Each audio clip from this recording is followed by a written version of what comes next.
Blog Talk Radio.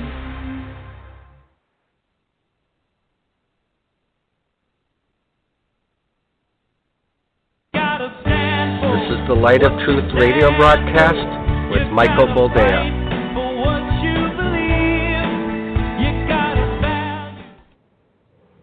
All right, welcome to the program and thank you for joining us. This is the Light of Truth radio broadcast. I am your host, Michael Boldea, and although we are not live, we might as well be. Yes, this is the recording, but it was recorded November the 19th, which is today, the year of our Lord, 2020. It is a Thursday. It's unseasonably warm in Wisconsin today. It's almost 60 degrees, which, just to contextualize how amazing a thing that is, last year this time there were about 2 feet of snow on the ground in Wisconsin. So at least that's a plus. A lot to get to, a lot to talk about. I've been mulling over something this past week, and I'm going to share it with you. But yeah, we're still without a president as of January 20th, 2021. As I am recording this program, the Trump campaign is holding a press conference outlining their viable path to victory. One thing I know is that everyone has come out of the woodwork trying to get this man to concede. I mean, there's shenanigans going on in every state that's being disputed, including Michigan, which said they wouldn't certify the results, then they said they would, then they said they wouldn't again, explaining why they decided to certify the result, and they said their families were threatened, there was pressure placed upon them, because the other side is playing for keeps. I mean, they even dragged out Barack Hussein Obama, just waiting in the wings, apparently, trying to, browbeat the current administration into folding. Look, I know that those of you who listen to this program don't have short memories, but this is the same former president and same former administration who began a campaign to disqualify this current president from the moment that he was the presumptive nominee of the Republican Party. I mean, they tried to railroad this man even from before he was elected. Now, the reason that I have Gino place the dates on the programs that we do is that so you'd know what I said and when I said it. It must have been 3-4 months ago when this whole thing started heating up, when I said the other side will pull out all the stops. They will do everything they possibly can to make sure that Donald Trump doesn't see a second term. And my words seem oddly prophetic now, seeing everything that's occurred. But one thing that I've been thinking about, I've been thinking about two things, actually. One thing is that at every stage, there was a concerted effort to do everything they possibly could to turn this election in Mr. Roboto Biden's favor.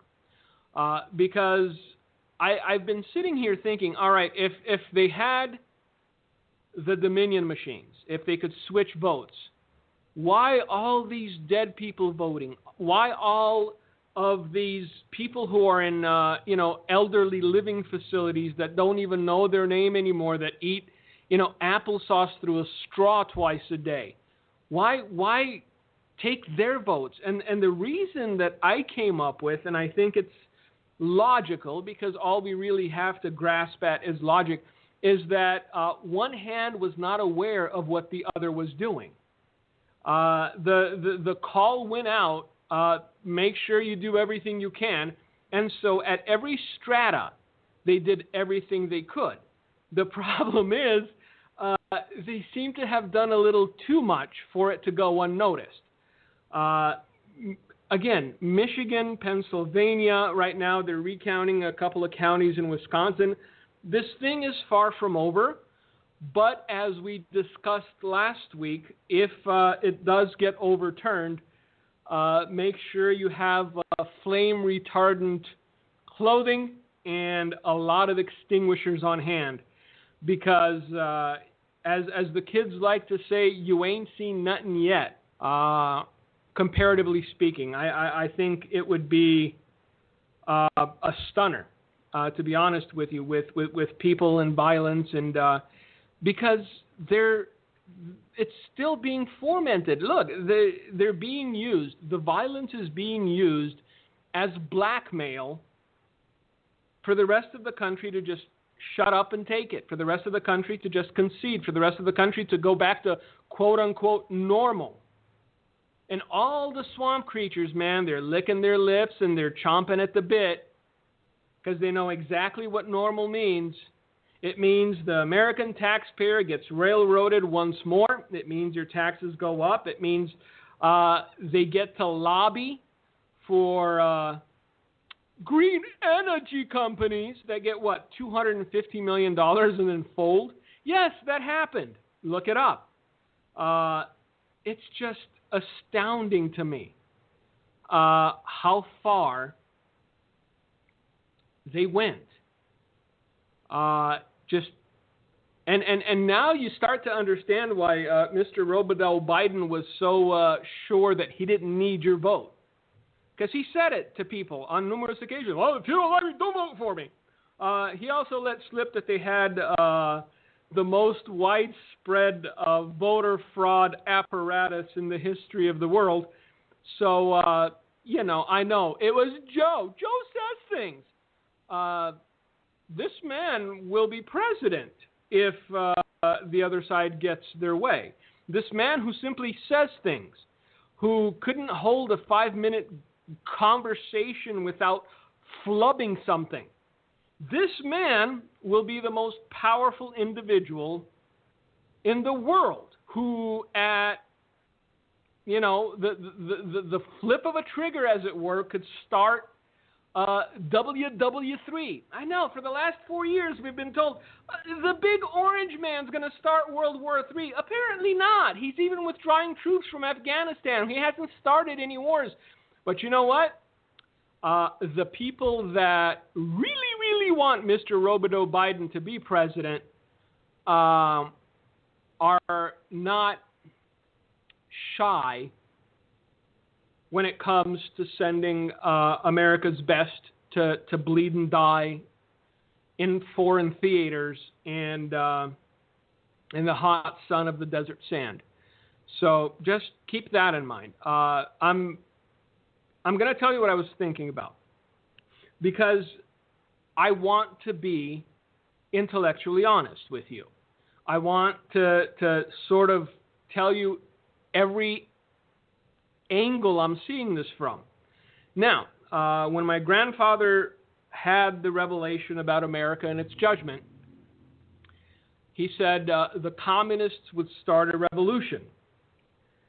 In Romanian, if you were to translate the word verbatim, it could also mean instigate. So the word start could also mean instigate. And I know that many of you don't want to hear this, but again, we're wargaming it. I'm just telling you what my free-form thoughts concluded.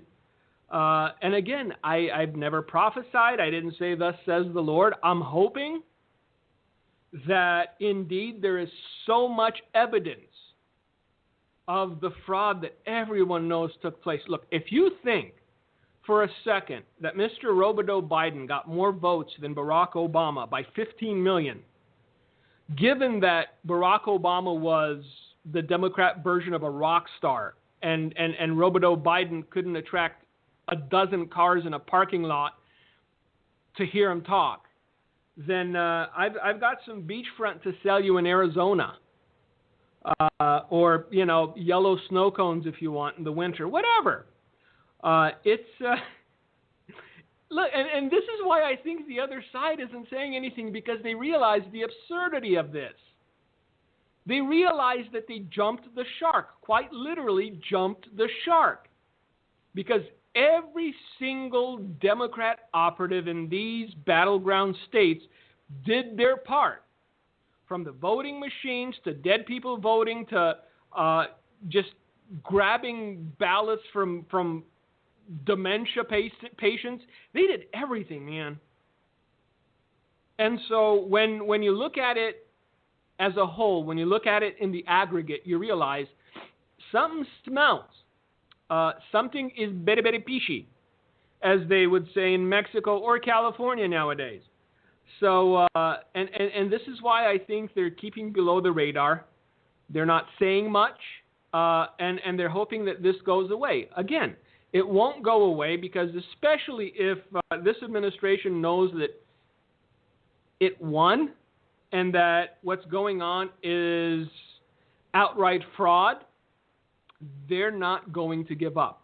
They will not give up the ghost. They will not concede, and this will drag on. But back to what I was saying. The word start in Romanian could also be used as instigate. And let's war game this. Let's, put two and two together and, again, make some reasonable assumptions. Let's say that Mr. Boldea Biden does succeed somehow. And he lives to take the oath of office. Now, they either try to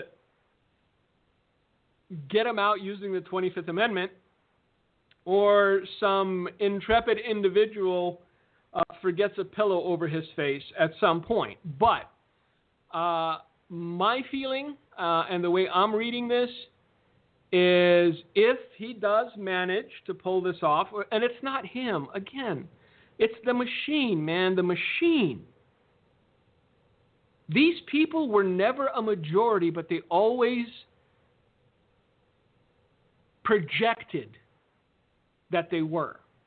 I do not believe that a majority of Americans want socialism or communism. I do not believe that the majority of Americans don't want to have access to cars anymore and have to get on some, rail somewhere to go to work wearing a full hazmat suit and 3 masks. I'm not there. I don't believe it. But they always projected that a majority of Americans want this. And they had the media as their lapdogs to go along and basically nod in unison. Yup, majority of Americans, majority of Americans.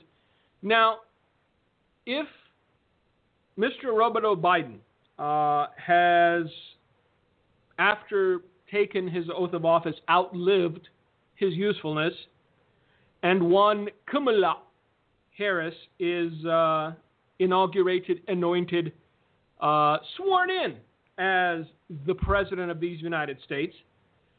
And right now, the big battle is Georgia. They're doing everything they can to take those 2 Senate seats so that they would have the House, the Senate, and the presidency. The executive orders, plural, that one Madam Kamala would sign off on would be truly horrendous. I mean, they would change this nation overnight. And they'll push and they'll push, whether gun confiscation or just doing away or attempting to do away with the Second Amendment, where they would instigate revolution. So I've thought about it the whole week, and that is also a plausible scenario. It's also intellectually honest. And if that happens, then not only would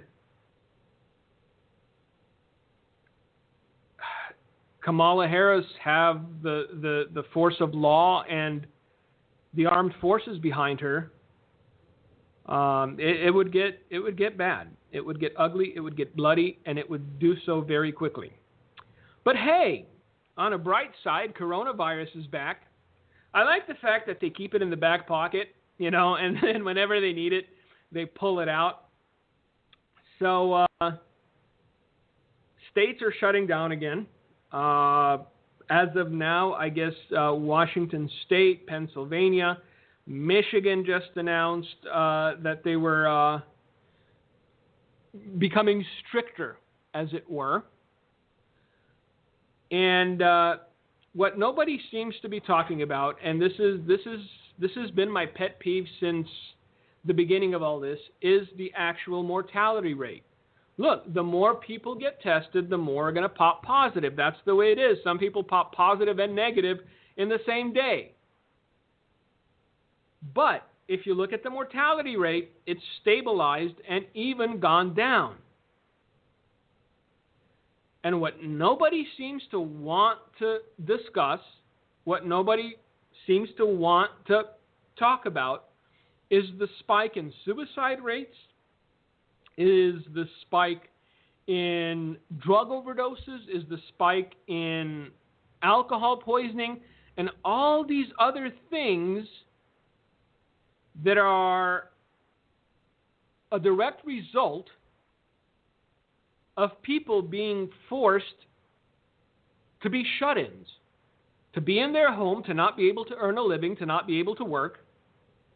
And right now, if they do clamp down again, what we need to understand, or because I think they understand it, but if they do, they're not contextualizing it, is that we're pretty much out of silver bullets as far as the economy is concerned.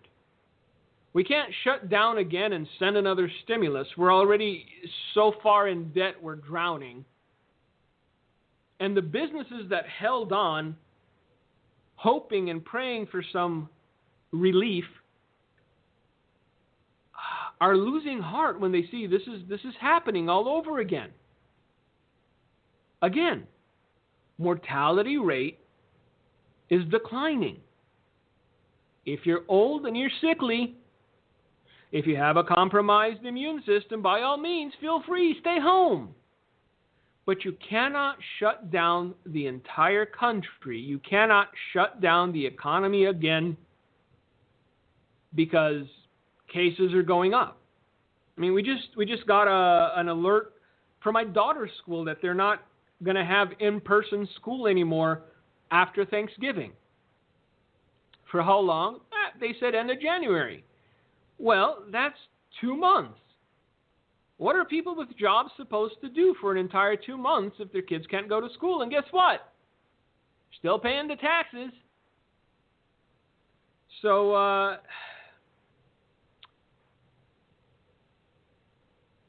we're in a world of hurt as a nation. There really is no easy out. And the one thing that we know would work is if, as a nation, we repented. As a nation, we turned our face towards God and turned away from our rebellion. If, as a nation, we fell on our faces and realized that without the blessing and providence of God, it doesn't matter how strong we think we are, we will fail. It doesn't matter that we consider ourselves to be the greatest nation in the history of the world. The Roman Empire, the Persian Empire, the Hun Empire also thought themselves to be the greatest in the history of the world. And in their time, they were. But guess what? No más. No more. And without God, without direction, without providence, without divine intervention, we will go the way of the Roman Empire. We will go the way of the Persian Empire. We will go the way of the Hun Empire. and every other empire, great or small, that came along that thought themselves invincible. We haven't learned the lessons we needed to learn from those who came before us. And right now we are a nation in turmoil. We are a nation in chaos. And that's where we are. I wish that I could come and give you better news and bolster and boost your optimism, but I've always been honest and upfront, and I think that you expect nothing less from me. Now, it was also some time ago that I told you that no matter how improbable it looks at the time, the target of the devil is always the church. That's it. There's no and, if, or but. It doesn't matter how tertiary certain policies seem. Eventually, it comes back to the church. Now, in California, they decided that strip joints can safely reopen. Even though they're going back into lockdown and everyone and their dog is wearing a mask inside in their basement, hey, strip joints are safe. But guess what's not safe? Yep, you guessed it, churches. Having church is a public hazard. Having church is tantamount to murdering countless people. But strip joints are A-okay. Just think on that for a while. And the next time you think, well, at least it's not affecting the church. It is. Everything affects the church. And another thing that I happened upon the other day, which for those of you that emailed me, well, I didn't like his tweets, and it's better to just, Joe's so calm. The first thing that will occur as far as executive orders are concerned, if Joseph Robideau Biden becomes president, is that he will roll back every pro-life edict that has been passed by this administration over the last 4 years. So the first thing that they want to do is make the murder of babies more accessible and, of course, get taxpayers to pay for it, because why not? So for those of you justifying a vote for Mr. Robideau Biden, take into account that will occur if he becomes president, and it will occur swiftly. So I don't know about you, but I'd have a hard time explaining it when I stand before the throne room. I'm just saying.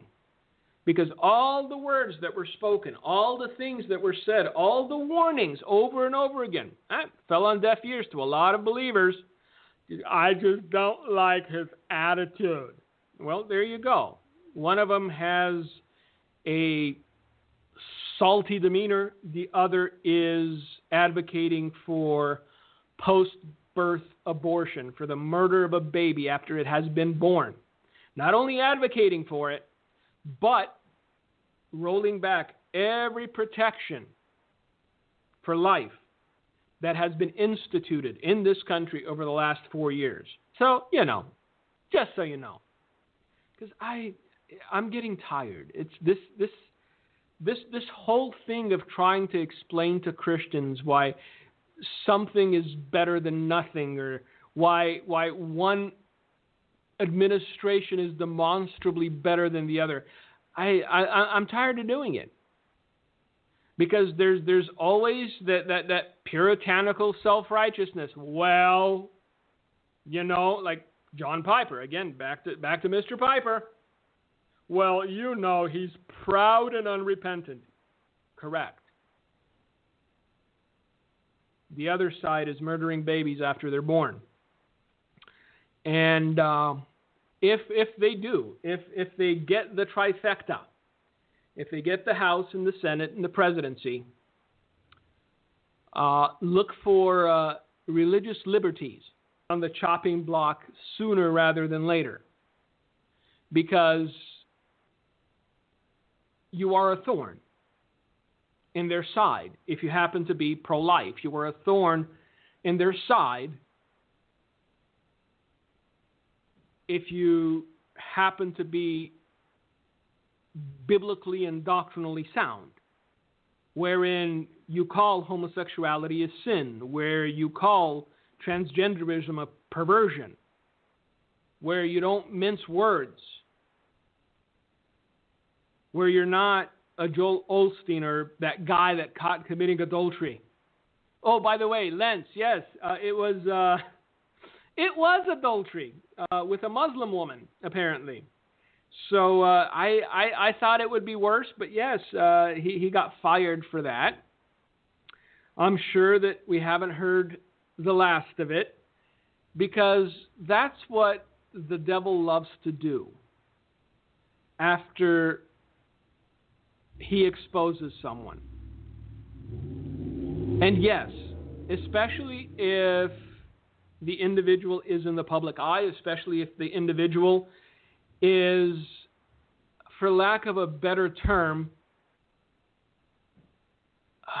popular, the devil will lay the snare, and if the individual happens to fall into the snare, it is also the devil who exposes them, because it would bring shame to the household of faith. And that's what the devil's after. Your sin will find you out.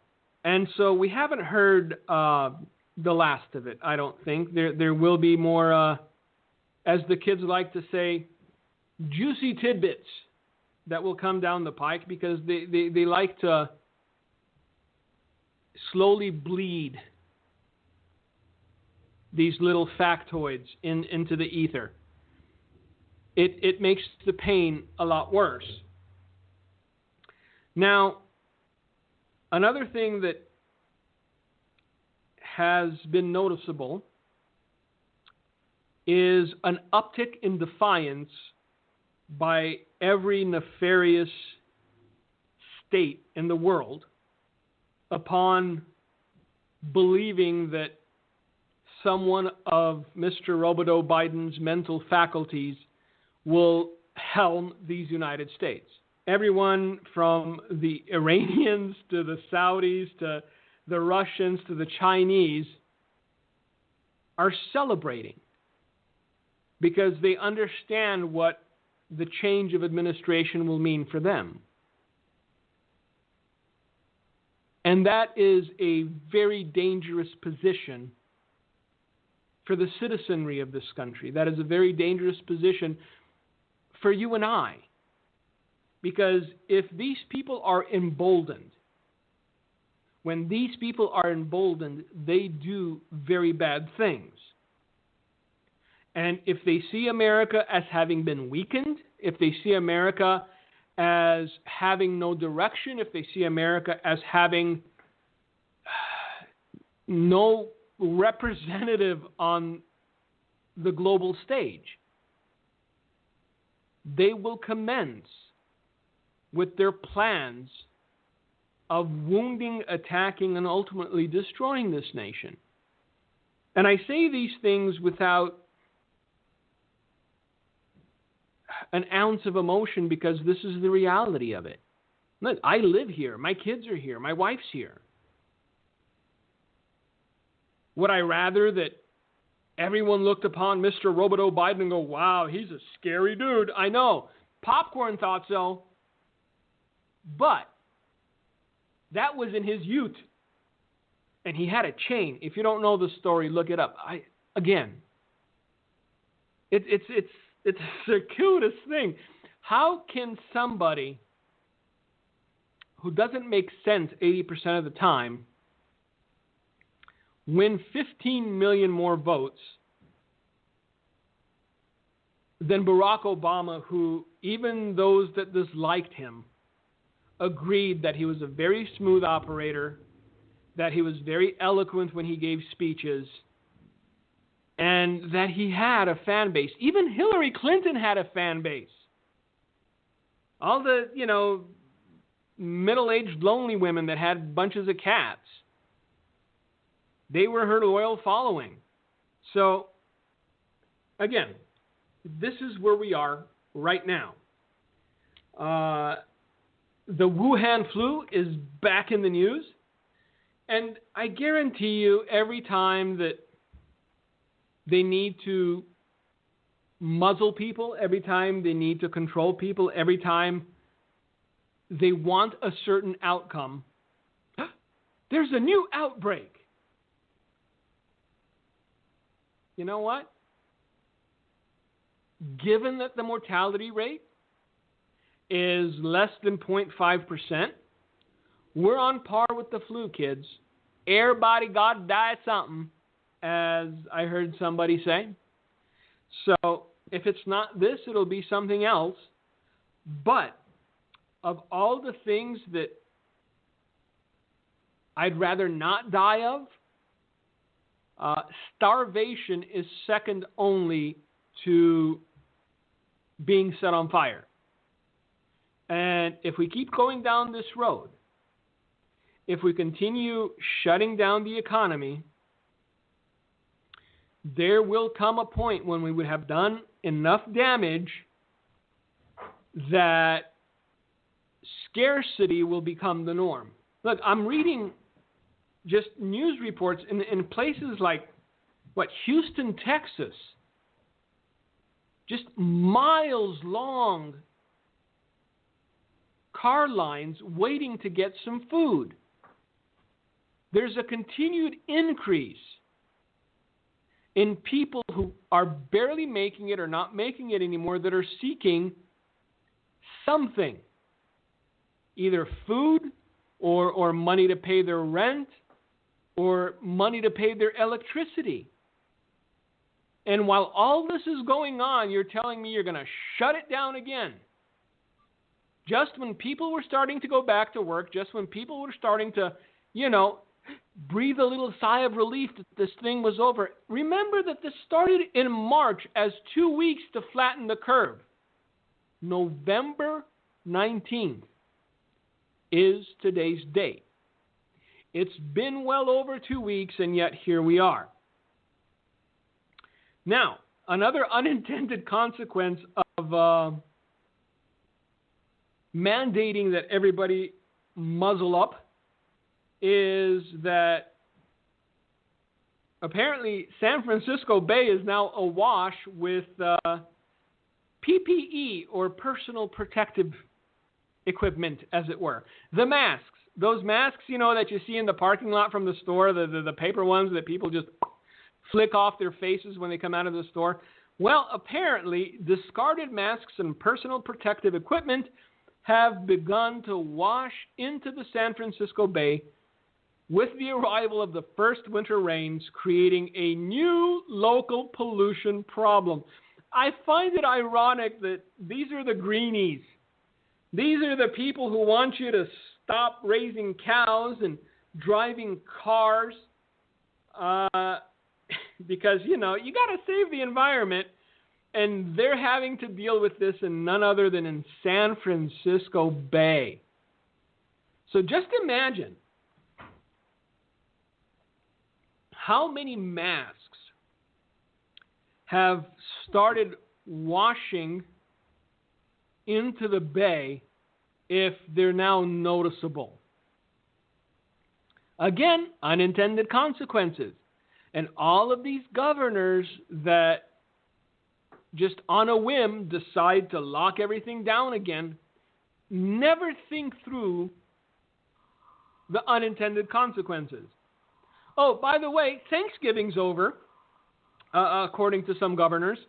If you want to have Thanksgiving, do it on Zoom, because there's no better way to give thanks than to look at a computer screen and see somebody in another house eating dry turkey. But back to this story. Again, there's so many things we could be discussing, but they're all, I'm not going to say depressing, because I don't get depressed. They're upsetting. And the reason they're upsetting is multi-pronged. But the largest is the ignorance of the church, or at least today's modern church, and what it is that they're not seeing yet but will. So the Bay Area's first rain of the season is washing away worries of wildfires and drought. Remember, because that was the big story a month ago. But it's also bringing a new concern. Gobs of face masks flooding San Francisco Bay. Go green or go home, kids. Early season storms typically sweep a slurry of debris, or as the English call it, debris, from streets and sidewalks into rivers and creeks and bays. This year, the fall flush not only contains the usual gunk, waste experts say, but a whole lot of discarded PPE, or personal protective equipment. The detritus of the pandemic, indeed, the detritus of your ignorance and foolishness. This influx of safety scraps into waterways to quantify. However, the California Coastal Commission offered at least some idea of the volume. The agency said there was so much PPE during this year's September volunteer coastal cleanup and inventory that it had to create a new category for masks and gloves. The items ranked between plastic cups and beverage lids on the list of the top 15 types of litter. Now, again, logical question. How dare you bring logic into this? Well, because we must. If staying at home and putting on a muzzle worked so well, why are the states that were the most draconian in regards to their issuances experiencing such high levels of infected persons? Pray tell. Because, I mean, these are the places that were supposed to be good and good. They stayed home. They did the hard work. They saved grandma. New York just shut down schools again. Spiking all over New York. How come? They were stuck in the house for so long. They couldn't do anything for so long. It's a virus. It will make its way through the population, like the flu and other viruses. It will likely be with us for the foreseeable future. And the only thing that we can hope is that it doesn't mutate and the mortality rate doesn't become higher, which, as of now, it has not done. I'm sad for people with compromised immune systems. I really am. Because they're the ones that honestly need to beware of where they go and what they do and all this other stuff. But people need to learn a living. People need to be able to work. And it's scary to me how myopic governors of very large states are being in regards to this. So basically, all the mom and pop shops are going to be out of business. All the small businesses are going to be out of business. And the only ones that are still going to be doing brisk business and increasing their portfolios will be what? Amazon and Walmart. If I were conspiratorial, I would say that this is sort of planned to amass power and distribution into the hands of 2 or 3 companies. Don't you think? Because it's easier to control 2 or 3 companies than it is 20 to 30,000 small ones. And once you have control of those 2 or 3, once you mandate to them what you can and cannot do, whom you can sell to and whom you cannot sell to, well, then you can just clamp down lickety-split. Wouldn't take much, would it? See, we are in a very precarious situation. We are living very precarious times. And I understand that there's this instinct to try to find solutions in the physical. But there are no solutions in the physical. This is a spiritual matter, and it must be resolved spiritually. And the household of faith must step up. It's as simple as that. Look, I haven't written anything over the last 2 weeks because I've spent most of my mornings in prayer. First and foremost, for the safety of my kids. But second, for time. That's it. A little more time. And if it's God's will that it be so, then hallelujah. If not, then it won't. The materials used in PPE, whose use has become widespread in response to the coronavirus pandemic, poses a particular danger to marine life because it is made of plastic and rubber and does not break down easily. California, like many other states, is currently experiencing a surge in coronavirus cases with the arrival of winter. Earlier this year, rolling blackouts in large portions of California, partly the result of the state's rapid shift to solar and wind power, caused 50,000 gallons of sewage to be dumped into the Oakland estuary. Yay, greenies.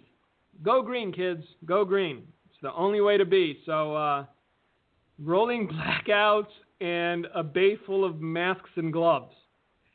How's that working out for you? Last year, the Environmental Protection Agency issued a violation notice to San Francisco because of human waste and drug needles washing into the bay as the result of the city's large homeless population. It's the place that dreams are made of, is it not? Human feces, human refuse, masks. It's that, and you wonder, why are people so quick to flee? Why wouldn't you want to live in the utopia that the socialists have created in California? Why wouldn't everyone want the rest of the country to look like California too? Huh? Exactly. So, the newest thing, it just gets better and better. The newest thing, and again, if you thought that the measures taken by governors have been draconian thus far, if Mr. Robodeau Biden perchance becomes president, he will federalize the draconian measures, man. You're going to need papers to get out of your house. It's going to be like communism on steroids. You're going to need a little card that says you went shopping this week or you didn't go shopping this week. You get one trip to the supermarket per week because, you know, you can't have that many people congregating in such a small space. And then, you know, we have to limit what you purchase because you have to leave some for others too. This is the mindset. Just what have you done? What have you done, people of America? And I know I can't say that because I know that this is the biggest fraud perpetrated on this country. But it's just astounding. Biden coronavirus task force's point man says that we're going to see hospitals collapsing in the next 2 to 3 weeks. There's an optimist for you. Dr. Michael Osterholm, a member of former Vice President Joe Biden's coronavirus task force, predicted on Thursday that hospitals will be collapsing in the next 2 to 3 weeks due to spikes in coronavirus cases across the country. This is called fear pornography, or as the kids like to call it, fear porn. If the hospitals were not overwhelmed, if they didn't collapse, when this thing peaked in the spring and the summer, they will not collapse now, because cases does not translate to hospital stays. Cases doesn't translate to mortality.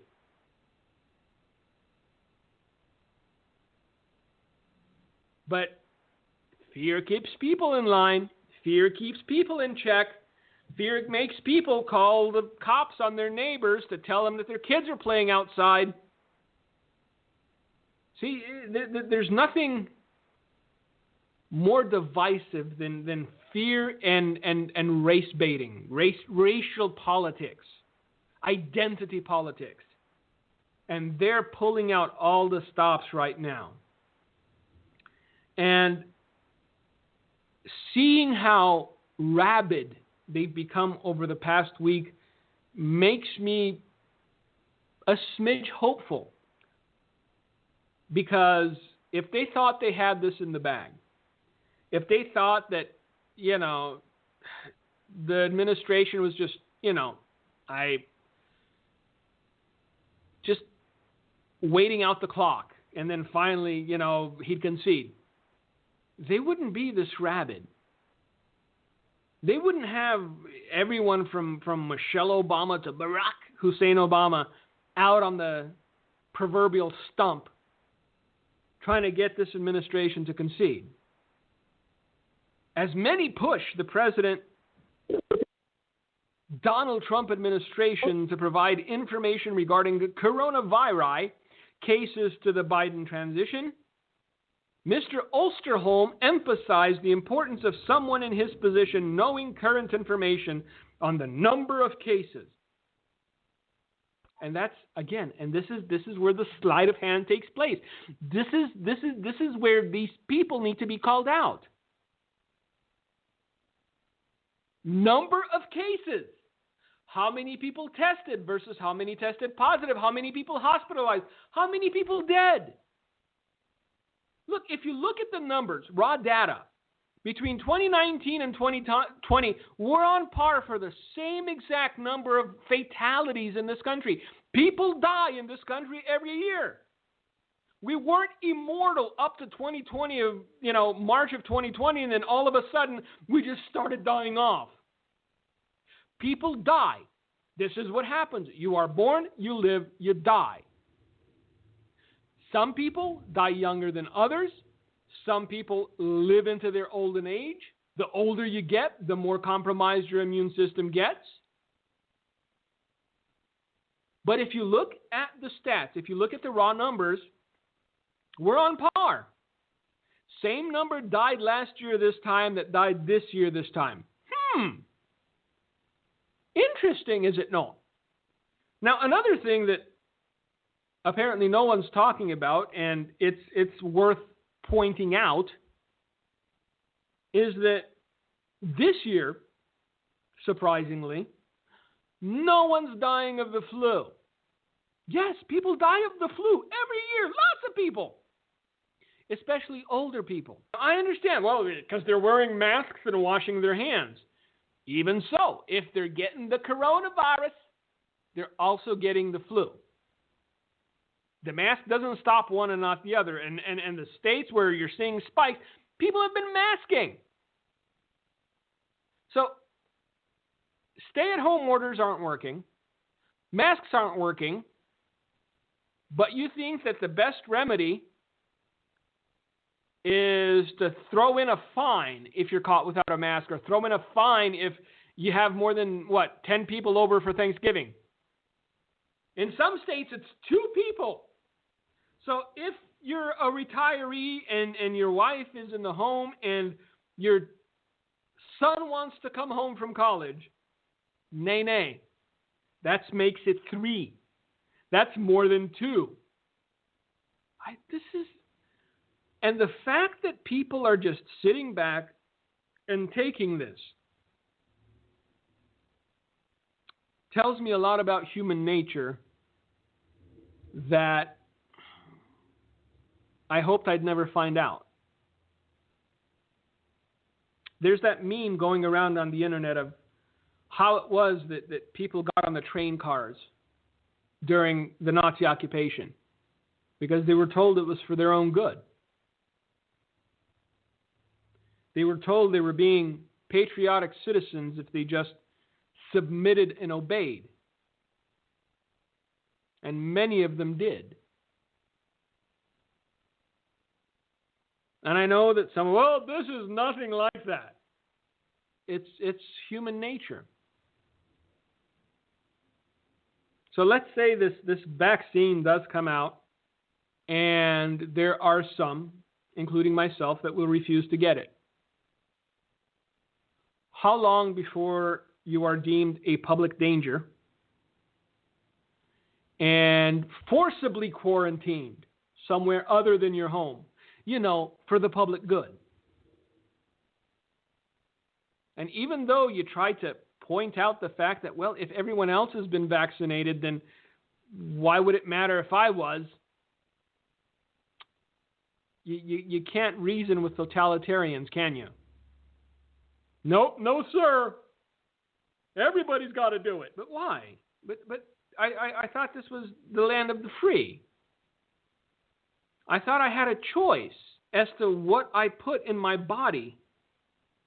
And my government has to respect the fact that I don't want to put something in my body if I don't want to. Well, but this is just a national thing, and we have to be aware that you're endangering other people's lives if you don't do it. Okay, but how am I endangering somebody's life if they've already been vaccinated? Stop asking questions and get in the train car. So the future is by no means looking bright. And this is when we need the hope that we have in Christ more than ever. It's as simple as that. See, the difference between us and the world is that we have hope in Christ. The difference between us and the world is that we know our Redeemer lives. We know that He is able to keep us, He is able to protect us, and He is able to make a way when there seems to be no way. If I can leave you with an optimistic thought, it's that nothing is over until it's over. There were a lot of people throughout history that celebrated prematurely, only to have their celebration turn to anguish and despair.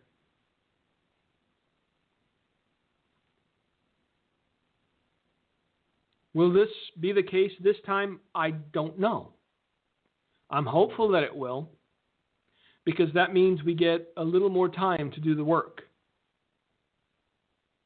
But if it's not, it doesn't change who God is, and it doesn't change who we are to God. And fundamentally, that is the most important thing. What's happening in the world today does not change who God is or who we are to God. For God so loved the world that He gave His only begotten Son, that whomever believe in Him would not perish but have everlasting life. That's it. That's who you are to God. You are His son. You are His daughter. You are precious in His sight.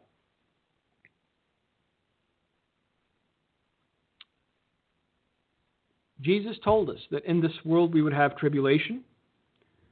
Jesus painted a portrait of what these last days would look like.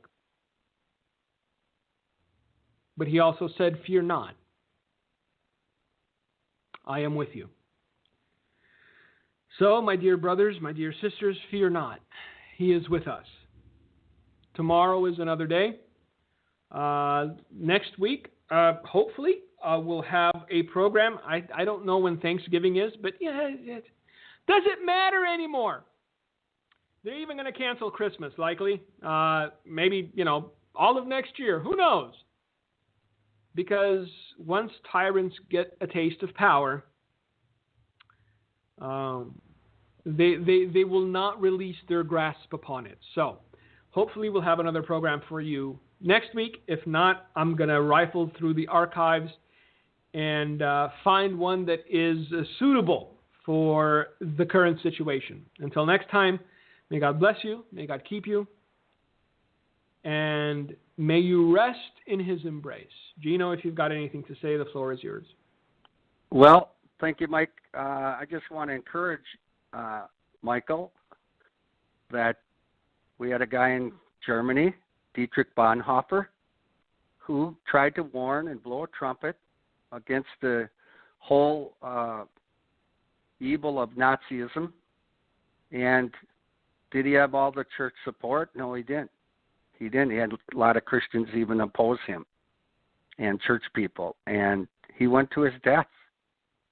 They put him in jail and ultimately killed Dietrich Bonhoeffer, but he went down as a martyr, a saint, a martyr, a man of God that saw this whole evil system taking root and shape and power and did what Mike's doing on the radio, spoke against it, and warned about what would happen if our country fell victim to this.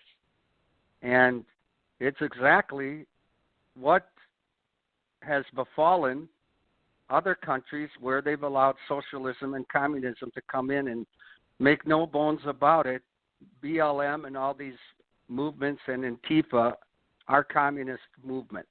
They're, movements that are espousing, and BLM has two founders that are outright Marxists that founded the movement. So the more you study, the more you'll see that they're trying to throw this on our country and on the people. And hopefully the people in America are strong, smart enough, and are able to say we're not going to allow this and we're not going to tolerate it. And, God asks us to what? Fight the battle, enter the battle in His name, trust God for victory and strength and power. The difficult part is getting the church and just the amount of Christians that claim to be conservative and want to defend biblical values, getting everybody on board and supporting everyone and every candidate that's what? Pro-life, 100% pro-life, supporting candidates that are for traditional marriage and biblical values. And I'm never going to allow, at least in my own heart, to not battle because it's too hard or not enough people are going to get involved with it. You know what? God can use one mouth, one voice, one diligent soldier, and God can use 100. God can use 1,000, and God can use 100,000. But ultimately, we put our faith in God and ask God to give us the victory. But you know what? If we don't enter the battle, we won't win the war and we won't win the victories. We can't stand on the sidelines and complain and wish things were better and do nothing about it. So that is my little challenge today. Stand for God. Don't be afraid of the enemy. Don't back down. Don't bow down in your community, in your state, and in our country. Thank you so much for listening to the Light of Truth broadcast. Thank you for listening to today's broadcast, The Light of Truth with Michael Boldea. If you would like to order a copy of today's broadcast, please visit our website at handofhelp.com. If you have questions about our ministry, you can email us at handofhelpoffice@aol.com or simply call us at 920-206-9910. God bless you.